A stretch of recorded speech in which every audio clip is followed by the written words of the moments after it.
પૂર્વ પછું એક સાગર બાબા પુરાઈની હાલ રે તેરીજી સે સગરે દુલહે રે ધોતિયા પછારઈ પૂછે દુલહીન દેઈ વાત સગરે દુલહે રે ધોતિયા પછારઈ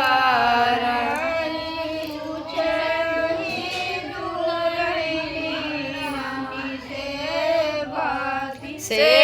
સગરે દુલહે રે ધોતિયા પછારઈ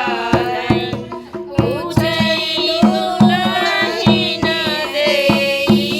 વાત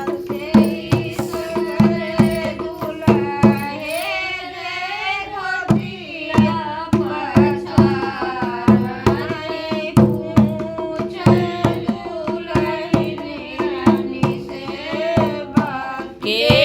કરય તું નતિયા સે પુતવા કમની બહિની સગભાઈ કે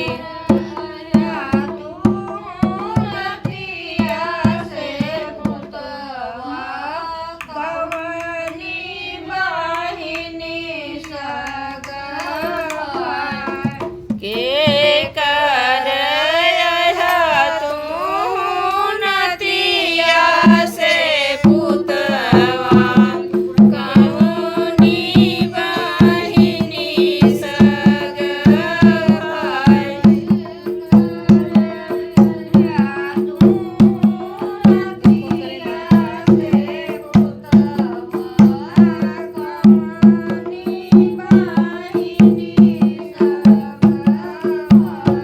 કહાની જગા બરબિયા હાલ બાજા કહાવાયાહિની સસુરાલ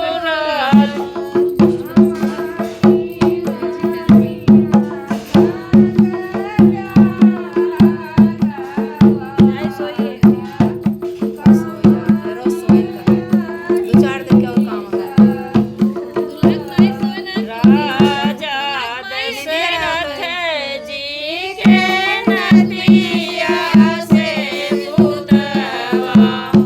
અપની બહિની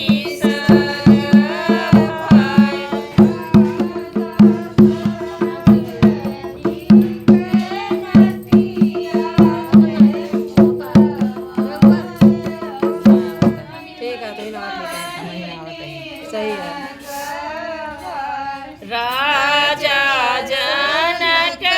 ઘર બિહાલ બાટી જનકપુર રહી સસુરાલ રાજા જનક ઘર બિહાલ બાટી जनकपुर यही ससुराल कहाँ चली जाती है हाँ अच्छा लगड़ो करा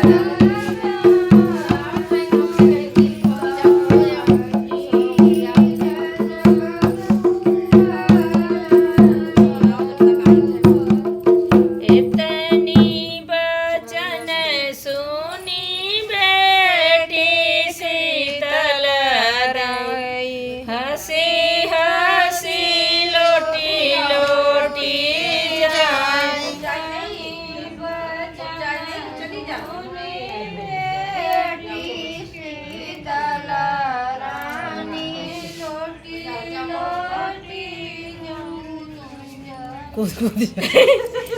इतनी बचन सुनी